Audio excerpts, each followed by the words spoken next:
Hello there, Ben Bowers, the Spirit Specialist, and I am here today to talk to you about Ardbeg Ardcore. This is the standard bottling, not the committee release. So this is part of an annual release that Ardbeg do for Ardbeg Day stroke Feshiel, which is the, well, it was supposed to be a celebration about Islay as a whole, but it's kind of turned into a whiskey festival where loads of people go up and just try and get limited edition bottles to flip on auction sites. Regardless, this is the standard bottling, not the committee release, and I will talk about the committee in a little bit when I give you the background information about Ardbeg itself. So this is the bottling at 46%. The committee release was 51.8%, and I only got one bottle of this, and you'll notice it's empty. I got one bottle. I could have sold it to somebody who might try and flip it, or I could do what I have done, which is take the bottle, decant it into smaller bottles, and put them in a new Kids on the Lock sample selection box. So it is in here with a £5 off voucher, and also Glenmorangie Batch 2, Nickney and Huntress, Ardnamurk and Paul Lanois, because I got very few of them as well, Wireworks Small Batch, Filey Bay Peated Finish Batch 2, and then the Ardbeg Ardcore. Basically, new releases that have come out in the last couple of months that not everybody can get their hands on. Some people just want to try, don't necessarily want to get a full bottle. So this is a way of being more people being able to enjoy these whiskies rather than have to fight for them on auctions or maybe just necessarily fork out for a full bottle. So that is available for you. I've literally just put these packs on the website and I've already sold a few of them. So if you're interested in this, don't delay. And you get a £5 off your next purchase, any purchase as well. It doesn't even have to be anything in the box. So before I tell you what this tastes like, let me give you some background information about the distillery, the committee, and also why this is called Ardcore and what they've done special about it.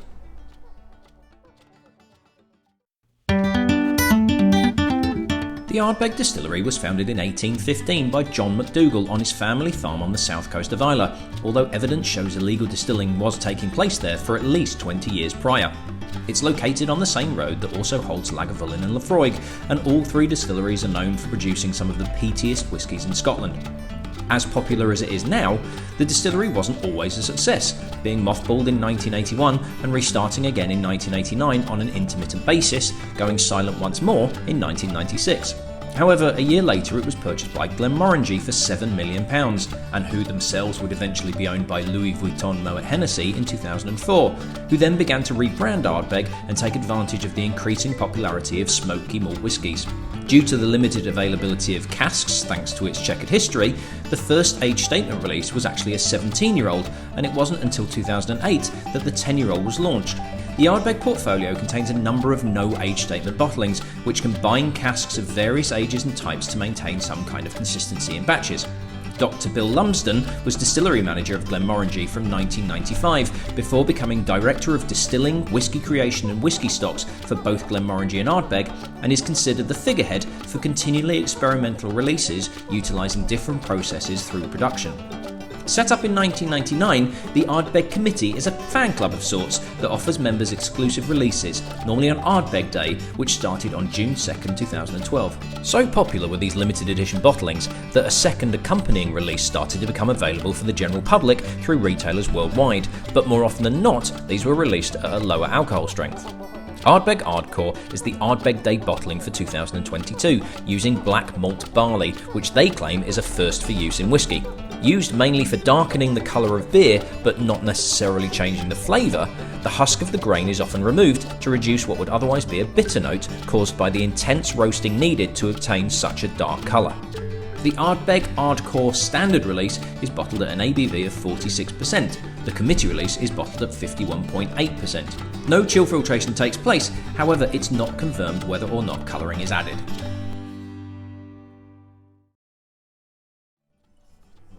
Okay, so I am a big Ardbeg fan. Ardbeg means quite a lot to me personally, historically. Ardbeg is sort of the gateway into bringing me to where I am now. I have something I call an epiphany whiskey, and if you ever watched any of my A Drama Day series that I did on YouTube 5-6 years ago now, if you've kind of seen any of those videos, quite often I mention Ardbeg, and I actually finished on Ardbeg because it was 366 because it was leap year.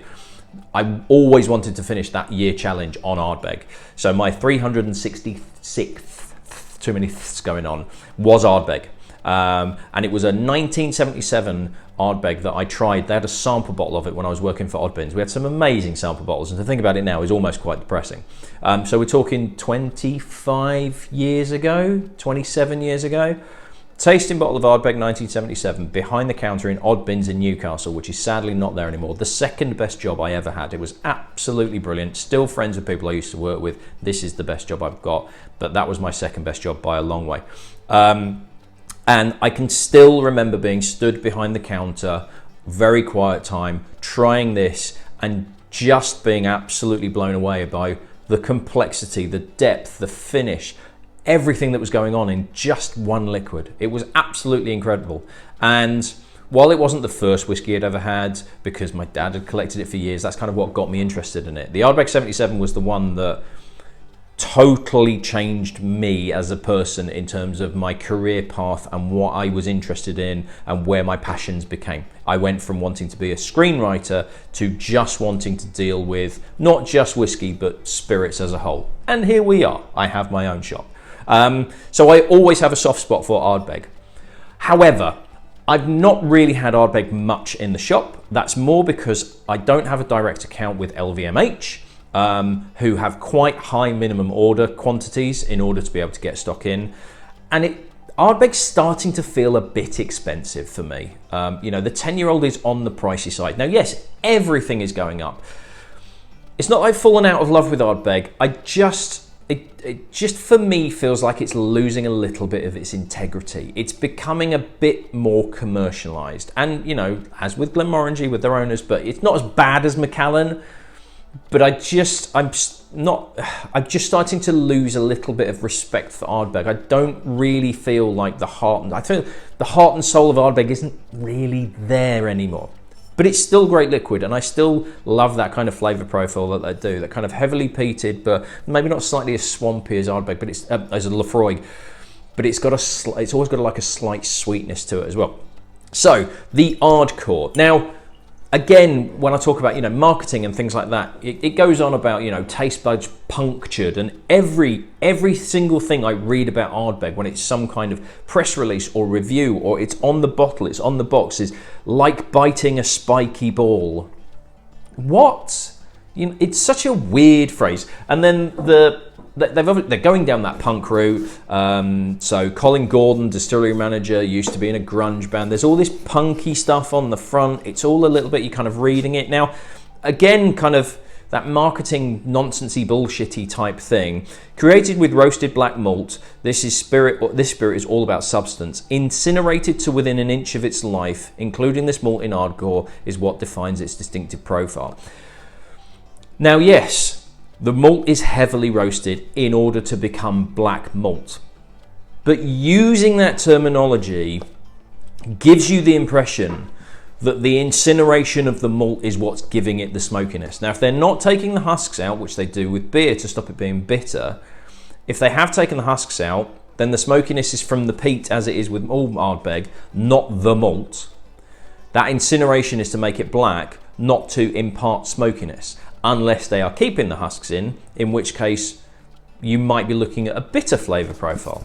But yeah, it's one of these where it's like, it's kind of terminology that is a little bit woolly, makes things sound more impressive, different to what is actually kind of going on. Also, what I must say is inside the box is some kind of text.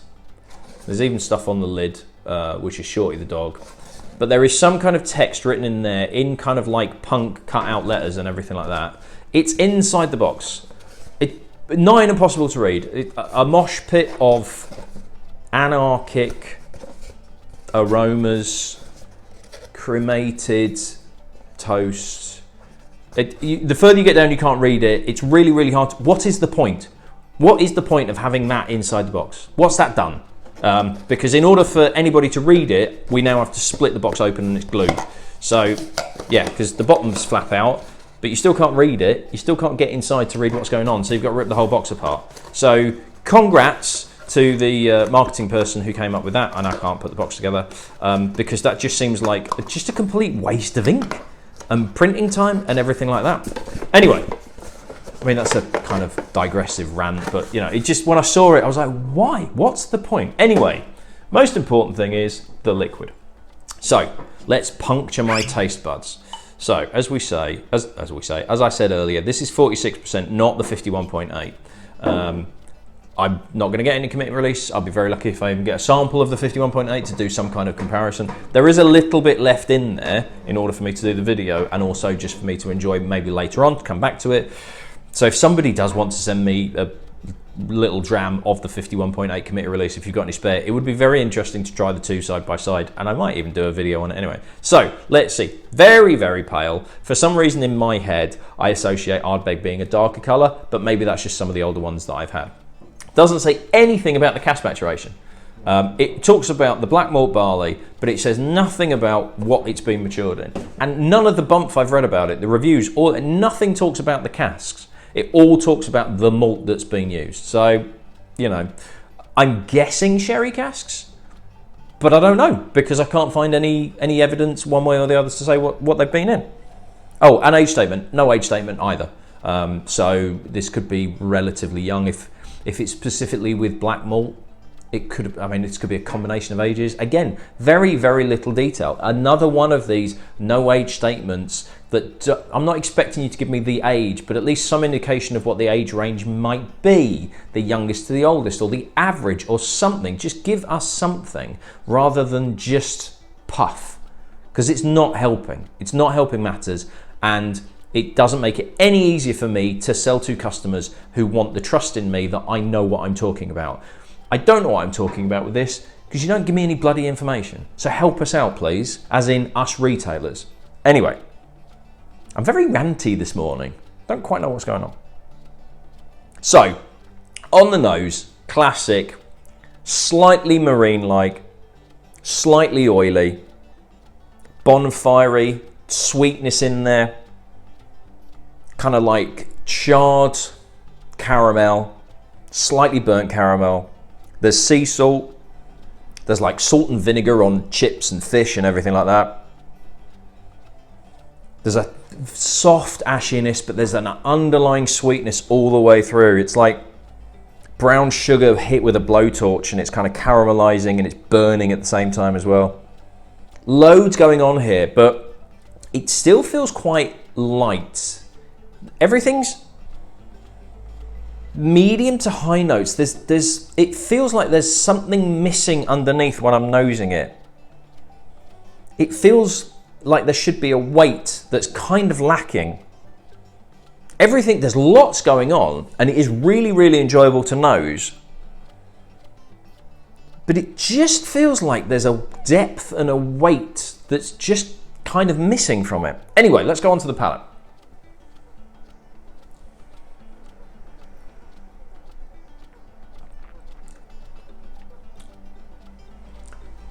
Straight away, barley sugar and almost no smoke initially.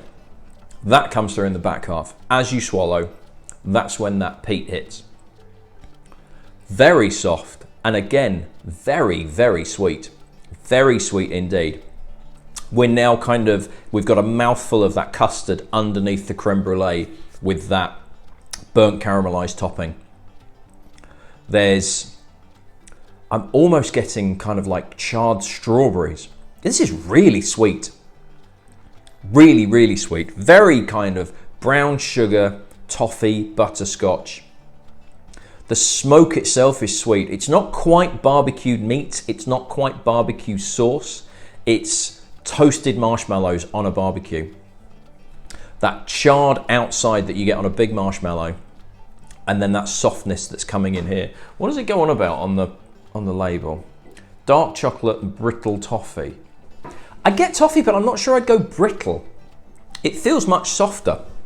And the chocolatiness, maybe. It's very, very sweet though. But as with the nose, there's something missing underneath. It feels like, as I've got it in my mouth and as I'm swallowing it, everything's in the top half of my mouth. It's very light in weight. It feels like it's almost floating as it goes down. And it feels like it needs something heavier to really round everything off.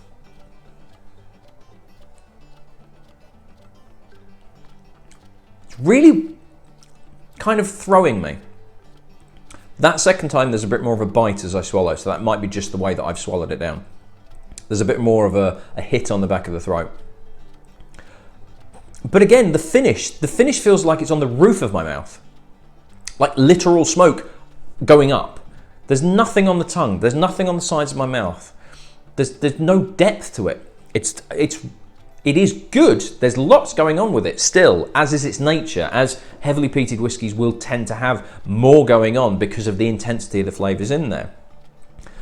But it really feels like there's a weight missing, and I'm wondering whether it's just because it's 46% as opposed to 51.8. I do wonder whether the higher ABV that's been released for the committee is actually going to give you that heavier feel, that weight that I think is just going to add an extra dimension that's really going to make things much more interesting. As it is, it doesn't feel particularly Ardbeggy. It just feels like it's a good, heavily peated Islay whiskey. So am I disappointed with it? Sort of. It feels like it's lacking something that could really elevate the whole whiskey. But what there is good. I like the sweetness to it. I can imagine it's going to be a bit too sweet for some people because it's very marshmallowy. It's very toffee, caramel, soft, runny caramel. Don't get so much of the dark chocolate that they go. The bitterness isn't so much there of like a dark chocolate.